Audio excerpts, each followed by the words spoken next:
নদী ভ্রমণে আপনার নিজের সচেতনতা আপনার নিজের কাছে, তাই সবসময় সতর্কতা অবস্থায় থাকুন। এভরিওয়ান, আসসালামু আলাইকুম। সকলে কেমন আছেন? আশা করি অনেক বেশি ভালো আছেন। আমিও আপনাদের দোয়া এবং আল্লাহর আশিস রহমতে ভালো আছি। আমার ঠিকানা ভোলা লালমোহন, গজারিয়া পাঙ্গিশিয়া গ্রামে আমার বাড়ি।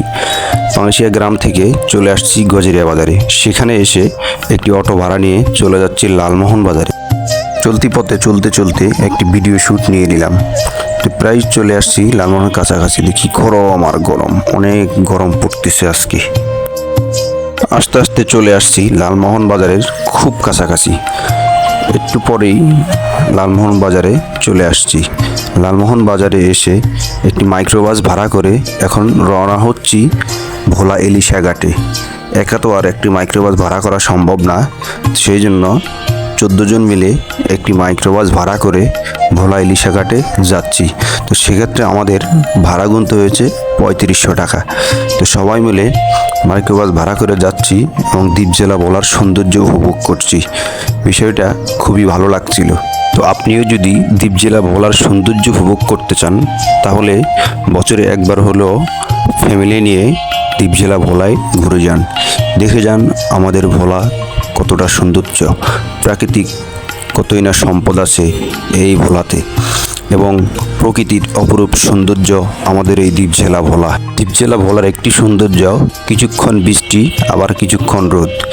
এই আকাশের ওয়েদার থাকে একরকম, এই থাকে আরেক রকম। তো চলতে চলতে দেখতেছি যে অনেক রোদ ছিল। তখন লালমোহন থেকে অনেকখানি পার হওয়ার পরে দেখি যে আকাশটা ভারী হয়ে যাচ্ছে, মনে হয় যেন বৃষ্টি আসবে। এবং দেখুন ভিডিওর ভিউটা কতই না সুন্দর, মেঘ ভাঙা রোদ আর গরম আর গরম। তো কিছুক্ষণের ভিতরেই দেখি বৃষ্টি শুরু হয়ে যাচ্ছে। তো বৃষ্টি দেখে তো খুবই ভালো লাগলো, মনে প্রশান্তি জুগালো এবং সবাই মিলে একটু শান্তি পেলাম। এত গরমের ভিতরে একটুখানি বৃষ্টি আমাদেরকে দিয়েছে স্বস্তি। তো বৃষ্টি হচ্ছে, এর কিছুক্ষণ পরেই বৃষ্টি থেমে গেছে। তো আবার কিছুক্ষণ পরে মুষলধারে বৃষ্টি শুরু হচ্ছে। আয়না গ্লাস কিছুই দেখা যাচ্ছে না সামনের দিকে, এবং বাতাস। কিছুক্ষণ পরে দেখি সেম আবার রোদ, এবং ভোলা বাংলা বাজার সংলগ্ন এলাকায় এসে দেখি কোনো বৃষ্টিও হয়নি, বৃষ্টির ছিটে পড়েও পড়েনি। এদিকে রোদ আর রোদ, তীব্র রোদ। তো দ্বীপ জেলা ভোলার এটি একটা সৌন্দর্য যে একদিকে বৃষ্টি আরেকদিকে রোদ, আরেকদিকে বৃষ্টি। এরকম সৌন্দর্য উপভোগ করতে করতে চলে আসলাম ভোলা ইলিশার ঘাটে। সেখানে এসে নামার পরে দেখি প্রচণ্ড রকমের এত গরম, রোদের তীব্র, একটুখানি দাঁড়িয়ে থাকা অথবা হাঁটা খুবই কষ্টসাধ্য। তারপরেও যদি মেঘনা নদীর ভিউটা দেখা যায় তাহলে মনে একটা শান্তি যোগায়।